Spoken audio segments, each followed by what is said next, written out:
भागवतम स्कंद द्वितीय अध्याय पंचम समस्त कारणों के कारण श्लोक संख्या 18 शब्दार्थ अनुवाद तात्पर्य इस डिवाइन ग्रेस से भक्तिवेदांत स्वामी प्रभुपाद के द्वारा सत्वं रजस्तम इति निर्गुणस्य गुणस्त्रयः स्थिति सर्ग निरोधेषु गृहीता मायया विभो। अभी पहन लीजिए ना, अभी ले लीजिए ना। सत्वम सत्वगुण, रजः रजोगुण, तमः तमोगुण इति ये सब निर्गुणस्य दिव्य के गुणः त्रयः तीन गुण है। स्थिति पालन, सर्ग उत्पत्ति, निरोधेषु संहार में, गृहीता स्वीकृत, मायया बहिरंगा शक्ति के द्वारा, विभोः परमेश्वर की। अनुवाद: परमेश्वर अपने शुद्ध आध्यात्मिक रूप में सारे भौतिक गुणों से परे होते हैं, फिर भी भौतिक जगत के सर्जन, उसके पालन तथा संहार के लिए वे अपनी बहिरंगा शक्ति के माध्यम से प्रकृति के गुणों को, सतो रज तथा तमो गुणों को स्वीकार करते हैं। तात्पर्य: परमेश्वर उस बहिरंगा शक्ति के स्वामी हैं जो सच, रजो तथा तमो इन तीन गुणों द्वारा व्यक्त होती है, और इस शक्ति के स्वामी होने के कारण वे कभी भी इस मोहक शक्ति से प्रभावित नहीं होते। किंतु जीव ऐसे गुणों से या तो प्रभावित रहते हैं या उनकी इससे प्रभावित होने की संभावना बनी रहती है। भगवान तथा जीव में यही प्रमुख अंतर है। यद्यपि जीव मूलतः गुणात्मक दृष्टि से भगवान से एक है, किंतु जीव इन गुणों द्वारा प्रभावित होते रहते हैं। दूसरे शब्दों में ये भौतिक गुण भगवान की बहिरंगा शक्ति से उत्पन्न होने के कारण निश्चय ही भगवान से संबंधित होते हैं, लेकिन यह संबंध स्वामी तथा दास के संबंध जैसा होता है। परमेश्वर भौतिक शक्ति के नियामक है, किंतु सारे जीव जो भौतिक जगत में फंसे हैं वे न तो स्वामी हैं न नियामक हैं। प्रत्युत वे ऐसी शक्ति द्वारा नियंत्रित होते हैं या उसके अधीन हो जाते हैं। वास्तव में भगवान अपनी अंतरंगा या आध्यात्मिक शक्ति से उसी प्रकार नित्य प्रकट रहते हैं जिस तरह स्वच्छ आकाश में सूर्य तथा उसकी किरणें प्रकट होती है, लेकिन कभी कभी वे भौतिक शक्ति उत्पन्न करते हैं। जिस तरह सूर्य निर्मल आकाश में बादल उत्पन्न कर देता है, जिस प्रकार सूर्य बादल के टुकड़े से अप्रभावित रहता है, उसी प्रकार अनंत भगवान भौतिक शक्ति के धब्बे से अप्रभावित रहते हैं, जो कभी कभी भगवान की ब्रह्म ज्योति की किरणों के असीम विस्तार में प्रकट हो जाता है। ओम अज्ञानतिमिरान्धस्य ज्ञानंजन शलाकया चक्षुरुन्मीलितं येन तस्मै श्री गुरुवे नमः। श्री चैतन्य मनोभीष्टं स्थापितं येन भूतले स्वयं रूप कदा मह्यं ददाति स्वपदान्तिकं वन्देऽहं श्रीगुरु श्रीयुतपतिकमलं श्रीगुरुं वैष्णवांश्च श्रीरूपं साग्रजातं सहगण रघुनाथान्वितं तं सजीवं साद्वैतं सावधूतं परिजनसहितं कृष्ण चैतन्यदेवं श्रीराधा कृष्णपादान् सहगण ललिता श्रीविशाखान्वितांश्च। हे कृष्ण करुणा सिंधु दीनबंधो जगतपति गोपीश गोपिका कांत राधा कांत नमस्ते। तप्त कांचन गौरांगी राधे वृंदावनेश्वरी वृषभानुसुते देवी प्रणमामि हरिप्रिये वाञ्छाकल्पतरुभ्यश्च कृपा सिन्धुभ्यश्च पतितानां पावनेभ्यो वैष्णवेभ्यो नमो नमः। श्री कृष्ण चैतन्य प्रभु नित्यानंद श्री अद्वैत गदाधर शिवासादि गौर भक्तवृंद। हरे कृष्ण कृष्ण कृष्ण हरे हरे, हरे राम राम राम हरे हरे। यहाँ भगवान सृष्टि का सर्जन, पालन और पोषण करते हैं अपनी बहिरंगा शक्ति के माध्यम से। जैसे ब्रह्म संहिता में हम पढ़ते हैं, सृष्टि स्थिति प्रलय साधन शक्ति रेखा। ये सब कौन करते हैं? छाये व यस्य भुवनानि बिभर्ति दुर्गा। दुर्गा इस पूरे जेलर, ये जो जेल है भौतिक जगत की, उसकी अधिष्ठाता देवी दुर्गा देवी है। वो सब सृष्टि स्थिति पालन करते हैं।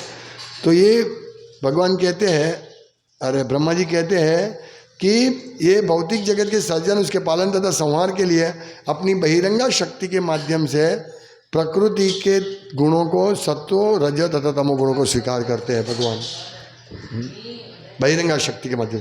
तो ये जो दुर्गा देवी है बहिरंगा शक्ति, वो छाये यस्य बिभर्ति दुर्गा इच्छानुरूपमपि यस्य चेष्टते। इच्छानुरूपमपि, किन की इच्छा से वो चेष्टा करती है? सब इच्छानुरूपमपि यस्य च चेष्टा। गोविंद, गोविंद की इच्छा से वे सृष्टि स्थिति प्रलय की व्यवस्था करते हैं, बहिरंगा शक्ति दुर्गा देवी।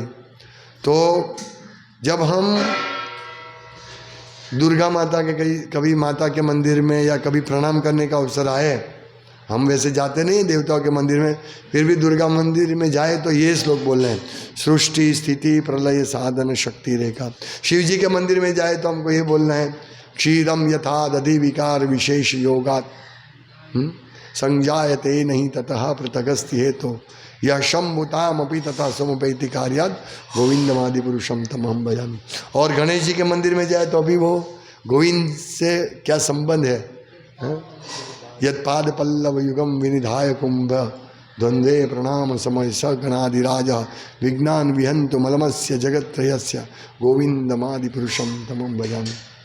सब देवताओं की पूजा कर सकते हैं, लेकिन किसके साथ? गोविंद के संपर्क में, गोविंद से संबंध में, गोविंद के संबंध में। तो हमें ये समझना चाहिए कि कोई भी देवता स्वतंत्र नहीं है, सब गोविंद से जुड़े हैं और गोविंद उनकी शक्ति देते हैं। जो गणेश जी ये तीनों लोकों के विघ्न का हरता है, लेकिन वो शक्ति किससे पाते हैं? अपने कुंभ पे भगवान के चरण कमल को ग्रहण करके उसकी शक्ति से करते हैं। दुर्गा देवी किसकी शक्ति से ये सब करते हैं? किसकी चेष्टा से? ये सब चेष्टा किससे करते हैं? ये भगवान कृष्ण की इच्छा से। तो इस प्रकार हम सभी देवताओं की पोजीशन समझ सकते हैं कि भगवान के साथ उनका क्या संबंध है। सब भगवान के दास है, सेवक है। ये पॉइंट इसमें हमको समझना है, सब सेवक है। और इस भौतिक जगत क्या है? सबसे पहले तो ये समझे, भौतिक जगत पूरा ब्रह्म ज्योति जो आध्यात्मिक जगत है, उसके एक कोने में एक बादल जैसा है, काला बादल, महातत्व। और वो बादल जो है, वो बादल से पूरा अनंत कोटि ब्रह्मांड का सर्जन होता है, भौतिक ब्रह्मांड का। उस बादल में सोचिए बादल कितना बड़ा होगा, ये ब्रह्मांड इतने बड़े हैं। तो ये तो एक कोने में छोटा सा बादल है। इसकी वजह से हम भौतिक जगत में, बादल की वजह से हम कृष्ण को देख नहीं सकते हैं, हम अंधकार में हैं। प्रभुपाद यहाँ उदाहरण देते हैं कि जब बादल नहीं होते हैं आकाश में, अभी हमको सूर्य देव का दर्शन नहीं हो रहा है, क्योंकि बादल है, बारिश की सीजन है इसलिए बादल है। लेकिन इसका मतलब ये नहीं कि सूर्य नारायण नहीं है, वो है, लेकिन हमको दिखता नहीं है, वो दिखते नहीं है भगवान सूर्य नारायण। उसी प्रकार हम अभी कृष्ण को नहीं देख सकते हैं। मूर्ख लोग बोलेंगे कि नहीं अभी आज सूर्य नहीं उदित हुए हैं, मूर्ख लोग ही बोल सकते हैं। लेकिन जो जानते हो, हमारी आंखों के आगे बादल है, सूर्य नारायण की आंख के आगे नहीं है बादल। भगवान विशाल है और भगवान की दृष्टि के कोने में ये महत्त्व या भौतिक जगत है, हम वहाँ हैं, इस कोने में पड़े हुए हैं। सोचिए, इसीलिए हमें भगवान का दर्शन नहीं होता। इस भौतिक जगत में हम बहुत बादल की वजह से घिरे हुए हैं, हमारी आंख गिरी हुई है, इसलिए भगवान का दर्शन नहीं होता। लेकिन वैकुंठ जगत ऐसा नहीं है, वैकुंठ जगत में कोई बादल नहीं है, स्पष्ट रूप से कृष्ण का दर्शन दे। प्रभुपाद बहुत सुंदर बताते हैं कि जिस तरह सूर्य निर्मल आकाश में बादल उत्पन्न कर देता है और जिस प्रकार सूर्य बादल के टुकड़े से अप्रभावित रहता है, कितना भी बड़ा बादल क्यों ना, 10 किलोमीटर 100 किलोमीटर लंबा भी बादल क्यों ना हो, सूर्य प्रभावित नहीं होंगे। वो कभी कभी भगवान की ब्रह्म ज्योति की किरणों के असीम विस्तार में प्रकट हो जाते हैं। तो ये हमें समझना है कि इस प्रकार जिस प्रकार बादल से सूर्य प्रभावित नहीं होता है, उसी प्रकार ये भौतिक शक्ति जो बादल रूप है उससे भगवान प्रभावित नहीं होते हैं। चाहे यहाँ लिखा है ये इन गुणों का स्वीकार करते हुए भी, क्यों? क्योंकि भगवान इस बहिरंगा शक्ति के स्वामी है। प्रभुपाद लिखते हैं कि इस शक्ति के स्वामी के होने के कारण वे कभी भी इस मोहक शक्ति से प्रभावित नहीं होते। ये मोहक शक्ति से तो हम प्रभावित होते हैं और हम दावा करते हैं कि मैं ईश्वर हूं। ये प्रभुपाद कहते हैं कि मैं ईश्वर हूं, ये माया का सबसे अंतिम फंदा। जब व्यक्ति बहुत माया का भोगते हुए उब जाता है, बोलते हैं इस जगत में कोई सुख नहीं है, फिर वो ब्रह्म की खोज में चला जाता है। फिर धीरे धीरे उसको ऐसा लगता है, थोड़ा पावर आता है साधना का, तो वो सोचते हैं मैं ही ईश्वर हूँ, हम ईश्वर हैं।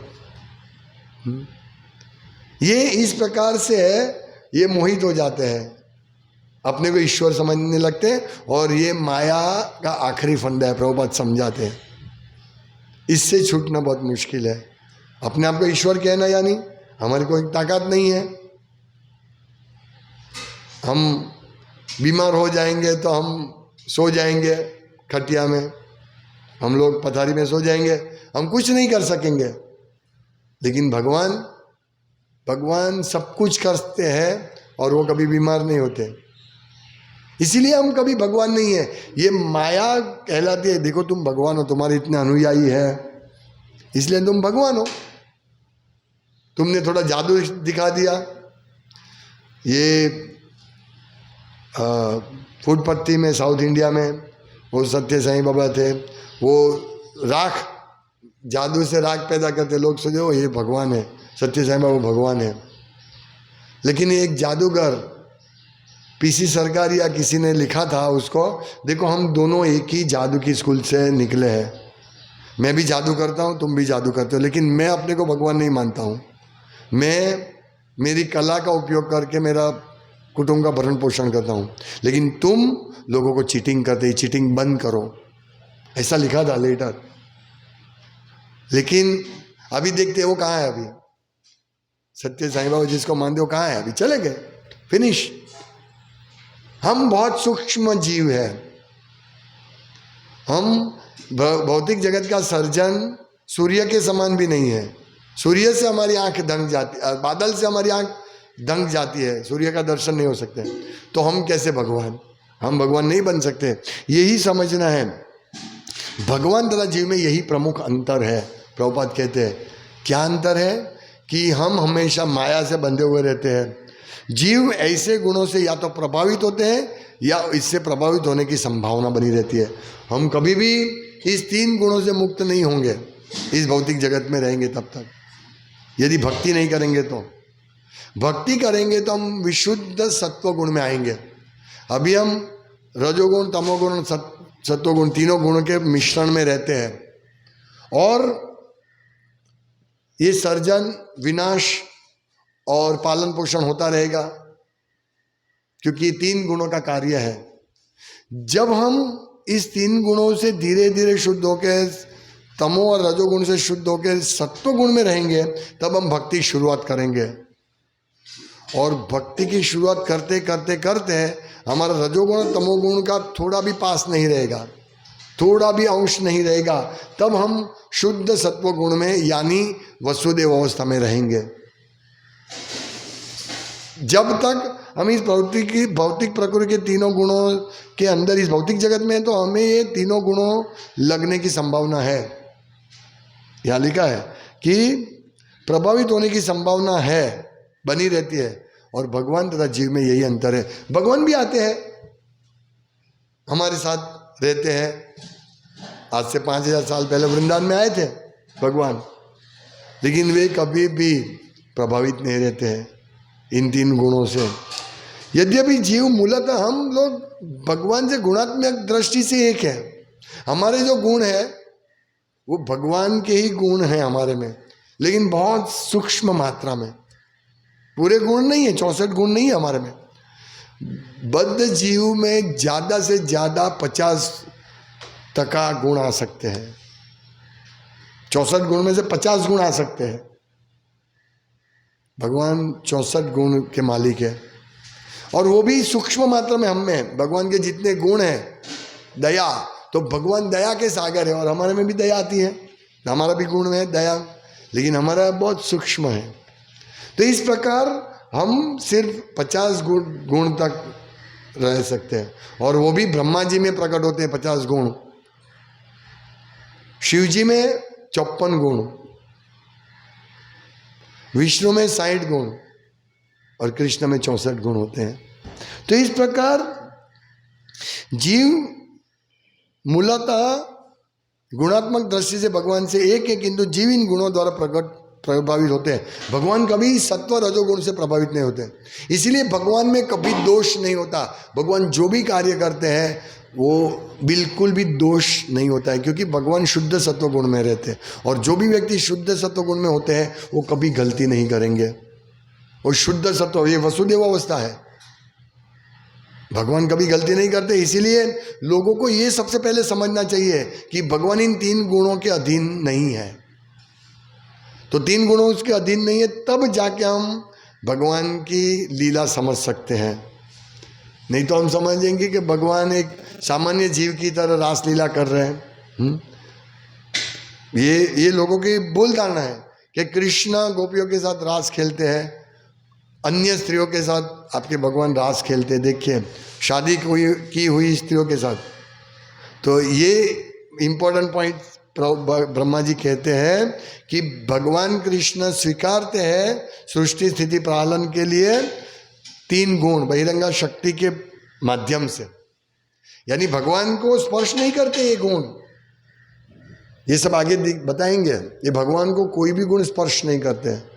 जिस प्रकार कमल कहाँ कादव में उत्पन्न होता है, कीचड़ में, लेकिन कमल कभी प्रभावित नहीं होते हैं कीचड़ से। इसी प्रकार हमें समझना है कि भगवान कभी प्रभावित नहीं होते, हम प्रभावित होते हैं। हम प्रभावित होते हैं इसलिए हम भगवान को हमारे जैसे ही मानते हैं, हमारे जैसे है। लेकिन यहाँ ब्रह्मा जी जैसे महान आचार्य कहते हैं कि हम प्रभावित हो सकते हैं गुणों के द्वारा, भगवान कभी प्रभावित नहीं होंगे। तो परमेश्वर अपने शुद्ध आध्यात्मिक रूप में सारे भौतिक गुणों से परे होते हैं। ये महत्वपूर्ण पॉइंट है। और दूसरा, ये पहला पॉइंट हमें इस चुंगल से निकलना है कि हम भगवान बन सकते हैं, हम भगवान हैं। ये सबसे बड़ा अज्ञान, माया का सबसे बड़ा फांसी का फंदा। यदि हमने ये पकड़ लिया तो माया हमको लटका देगी, फांसी के मासरे पर लटका देगी। यदि हम ये समझेंगे कि हम भगवान हैं, हम भगवान नहीं हैं, कभी भी नहीं बन सकते। तो यही है हमारा भगवान से क्या संबंध है, स्वामी तथा दास के संबंध जैसा हमारा संबंध है। परमेश्वर भौतिक शक्ति के नियामक है, किंतु सारे जीव जो भौतिक जगत में फंसे हैं वे न तो स्वामी है न नियामक है। ना तो हम स्वामी है ना तो हम कंट्रोलर है। हम कुछ कंट्रोल नहीं कर सकते। हम बारिश को कंट्रोल कर सकते हैं? नहीं। देवी शक्तियों को कंट्रोल नहीं कर सकते, भगवान सबको कंट्रोल कर सकते हैं। एक बार चैतन्य महाप्रभु कीर्तन कर रहे थे तो ऐसा ही वातावरण हुआ, बादल जैसा, बारिश जैसा वातावरण हुआ। भगवान चैतन्य महाप्रभु ने कीर्तन करते करते ऊपर देखा, बादल को आदेश दिया, तुरंत बादल चले गए। कंट्रोल कर सकते हैं चैतन्य महाप्रभु, कृष्ण है वो, ये सब कुछ कंट्रोल कर सकते हैं। जो उनको प्रकृति के गुण नहीं लगते हैं। जैसे ये सफरजन है, सफरजन पैर से नीचे गिरता है तो उसको गुरुत्वाकर्षण का नियम लगता है ना। लेकिन भगवान को और उनकी सर्जन को कोई ऐसा नियम नहीं होता है, भगवान को कोई ऐसा नियम नहीं लगता है। इसीलिए तो ये ब्रह्मांड सब किसकी शक्ति से टिके हुए हैं? ये ब्रह्मांड में भी गुरुत्वाकर्षण लगने चाहिए ना, ग्रह सबको, तारे, इतने तारे दिख रहे हैं, वो अद्धर लटके हुए हैं, कोई आधार नहीं है उनको, एक ही आधार है कृष्ण का। तो हमें ये सब चीजें समझना चाहिए। राजा समस्त सुर मूर्ति रशेष तेजा, जो ब्रह्म ज्योति के तेज से सूर्य शक्ति प्राप्त करते हैं और सूर्य के तेज से ये सब ग्रह अपने इसमें अपनी भ्रमण कक्षा में रहते हैं। तो ये हमको समझना है। अब ये हम लोगों की क्या स्थिति है? एक बार एक लड़का, एक बच्चा को पिताजी लेके गए, चलो मैं तुमको एक जादू दिखाता हूँ। फिर लेके गए तो समुद्र के पास लेके गए, बोला देखो ये सूर्य दिखता है ना, हाँ मैं उसको भी आदेश दूंगा, सूर्य अस्त हो जाओ। तो धीरे धीरे धीरे सूर्य अस्त हो जाता है। जादू, अरे मेरे पिताजी तो कितना बड़ा जादू किया, सूर्य को अस्त करवा दिया, कितना पावरफुल है। ऐसे ये लोग जो बनावगीर लोग होते हैं ना, सोना, हाँ देखो ये भगवान सोना, अरे भाई ये करामत है, ये सूर्य अस्त होने ही वाला था, तुम जाके बोले सूर्य अस्त हो। ये सब बात है। अभी विमान उड़ने वाला है, हम बोले देखो विमान में उड़ाता हूं, उड़ गया विमान। तो वो सोचते हाँ अरे मेरे पिताजी सिर्फ उंगली से विमान को उड़ाते हैं। ये सब जादू से कभी प्रभावित नहीं होते भक्त लोग, लेकिन जो प्रकृति के गुणों से जो बंधे हुए होते हैं वो प्रभावित होते हैं। अरे इसने ऐसा किया जादू, ये भगवान है। देखिए सामान्य जीव हमेशा मोहग्रस्त रहता है, किसी को भी भगवान मान लेते हैं, थोड़ा सा ही कर दिया भगवान। हाँ इसने विमान उड़ाया, अपनी उंगली से उड़ाया, अरे वो ही उड़ने ही वाला था। ऐसा ही है हम लोग कुछ प्रकृति के नियम से हम बंधे हुए हैं, हम कुछ नहीं कर सकते हैं। हमारा संबंध हम भौतिक जगत में जब तक है तब तक हम भक्ति के माध्यम से कैसे न कैसे भगवान से स्थापित कर ले संबंध, और जब तक ये संबंध स्थापित नहीं होगा, नौकर और मालिक का, हम नौकर है भगवान मालिक है, तब तक हम इस भौतिक जगत में रहेंगे। और भक्ति के द्वारा संबंध स्थापित होने के बाद हम भगवत धाम में जा सकते हैं, और वहाँ भी वही भक्ति करनी है। साधन भी भक्ति है और साध्य भी भक्ति है। तो ये बात है, हमें इस प्रकार से समझना है। और मामचो या व्यभिचारिणी अव्यभिचारिणी भक्ति योगेन सेवते सगुणान समतित्येतान सगुणान समतित्येतान ब्रह्म भूयाय कल्पते। तो ये तीन गुणों को पार हो जाते हैं भक्ति में। जो तीन गुणों से पूरा जगत बंधा हुआ है, इस तीन गुणों से पार होते हैं। शिवजी भी तमोगुण से के संपर्क में रहते हैं, इसलिए कभी कभी उनका भी गुस्सा हो जाता है। ब्रह्मा जी रजोगुण में है, लेकिन कृष्ण शुद्ध सत्वगुण में, विष्णु वो गुणों से प्रभावित नहीं होते। और जब सर्जन की आवश्यकता होती है तो विष्णु स्वयं सर्जन नहीं करते। ये सर्जन की जो जीवात्मा है उसको अपनी दृष्टि से शिवजी को देते हैं, और शिवजी फिर दुर्गा से, अंबा माता से संपर्क में आते हैं। कृष्ण डायरेक्ट सृष्टि लेकर नहीं जाते उधर। ये सब ब्रह्म संहिता में बहुत अच्छी तरह समझाया हुआ है। इसीलिए भगवान कभी भी तीन गुणों के कंट्रोल में नहीं है, वो नियामक है और इन तीनों गुणों के स्वामी हैं। तो यदि कोई इन तीनों गुणों के स्वामी भगवान कृष्ण की सेवा करेगा तो वो भी इन तीनों गुणों से मुक्त होकर भगवान की शाश्वत काल में भगवान की शाश्वत काल की सेवा के लिए चले जा सकते हैं। तो वास्तव में भगवान अपनी अंतरंगा या बहिरंगा आध्यात्मिक शक्ति से उसी प्रकार नित्य प्रकट रहते हैं जिस तरह स्वच्छ आकाश में सूर्य तथा उसकी किरण प्रकट होती है। यानी भगवान को बहिरंगा हो शक्ति, अंतरंगा, भगवान के लिए दोनों एक ही है। मतलब भगवान की दोनों शक्ति है, उनसे कोई ये अंतरंगा या आध्यात्मिक मतलब भौतिक जगत के लिए बहिरंगा शक्ति उनकी शक्ति है, तो उनके लिए तो बहिरंगा शक्ति भी, हमारे लिए बहिरंगा शक्ति डेंजरस है, क्योंकि हम उसमें फंस जाएंगे तो भगवान का दर्शन नहीं होगा। लेकिन भगवान के लिए बहिरंगा शक्ति उनकी शक्ति है। हम हाथ से कार्य करते हैं, आँख से कार्य करते हैं, कान से कार्य करते हैं, पैर से कार्य करते हैं, अलग अलग अंग से कार्य करते हैं, हमारी शक्ति होती है। तो इसी प्रकार भगवान की परास्य शक्ति विविधेव श्रूयते स्वाभाविक ज्ञान बल क्रिया च, और स्वाभाविक रूप से भगवान की शक्ति कार्य करती है। तो ये जो है वे भगवान अपनी अंतरंगा या आध्यात्मिक शक्ति से उसी प्रकार नित्य प्रकट रखते हैं जिस प्रकार स्वच्छ आकाश में सूर्य अपनी तेज और गर्मी के साथ रहते हैं। लेकिन कभी कभी एक बादल आ जाता है, जैसे अभी बारिश है तो बादल आ गया, तो ये जो बादल आता है वो बहिरंगा शक्ति है भगवान की। और कभी कभी ये बादल आते हैं, हर बार नहीं बादल रहते हम ये जो सृष्टि हर बार नहीं रहती है, भूत्वा भूत्वा प्रलीयते, बारंबार इसका विनाश होता है। लेकिन आध्यात्मिक जगत का विनाश नहीं होता, ना तो भगवान का विनाश होता है। ये सृष्टि के सर्जन पहले भी भगवान थे, सृष्टि के सर्जन के समय भी है, और सृष्टि के बाद में भी भगवान रहेंगे। और ये 4 श्लोक पूरा भागवतम, चतुश्लोकी भागवतम के हैं। इसमें से एक श्लोक ये है कि पृथ्वी के ये भौतिक जगत के सर्जन से पहले ही भगवान विद्यमान थे, ये आगे आएगा। इसलिए हमें ये समझना चाहिए कि भगवान क्या है। भगवान अपने अंतरंग शक्ति में हमेशा रहते हैं, और कभी कभी ये बादल रूपी बहिरंग शक्ति को प्रकट करते हैं, प्रभुपाद कहते हैं।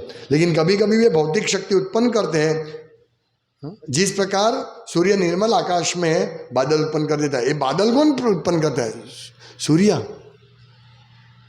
इसी प्रकार कृष्ण भी बहिरंग शक्ति को उत्पन्न करके भौतिक जगत को बनाते हैं। तो ये बादल जो है ये हमारी आंख को ढंक देता है, सूर्य की नहीं। ये भौतिक प्रकृति है, प्रकृति हमारी आंख को ढंक देते हैं, कृष्ण को ढंकते नहीं है वो। लेकिन हम मूर्ख है, इतने मूर्ख है, कृष्ण नहीं है, दिखते नहीं है, क्योंकि हमारी आंख ढंकी हुई है। तो हमें इस प्रकार समझना है। बहुत ही अच्छी ज्ञान दे रहे, बहुत ही अच्छा ज्ञान दे रहे ब्रह्मा जी। हम धीरे धीरे धीरे इस प्रकार इस सृष्टि के सर्जन के विषय को समझ सकेंगे। तो सबसे पहला विषय यही है कि भगवान ये 3 गुणों द्वारा, प्रकृति के 3 गुणों के द्वारा सृष्टि, स्थिति और सर्जन, सृष्टि, पालन पोषण और विनाश करते हैं। ये हमें इससे समझना है। और इसके लिए भगवान ये 3 गुण स्वीकारते हैं, भगवान बहिरंगा शक्ति के मार्फत स्वीकारते हैं।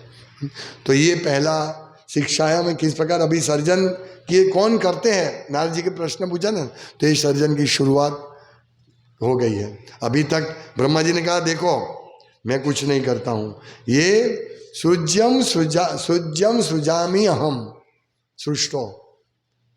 कल हमने देखा भगवान का सर्जन किया हुआ पुनः सर्जन करते हैं ब्रह्मा जी। अभी ये सर्जन कैसे होता है, ब्रह्मा जी शुरुआत करते हैं ये सर्जन की शुरुआत, कि परमेश्वर अपने शुद्ध आध्यात्मिक रूप में सारे भौतिक गुणों से परे होते हैं, फिर भी भौतिक जगत के सर्जन, उसके पालन तथा संहार के लिए अपनी बहिरंगा शक्ति के माध्यम से प्रकृति के 3 गुणों को, सत्व, रजो तथा तमो गुणों को स्वीकार करते हैं। अभी ये शुरुआत हो गई सर्जन कैसे होता है वो समझाने की। तो इस श्लोक से शुरुआत हुआ। हरे कृष्ण। शिला प्रभुपाद की जय। पंचकल्पतरुभ्यश्च कृपा सिंधुभ्येव च पतितानां पावनेभ्यो वैष्णवेभ्यो नमो नमः।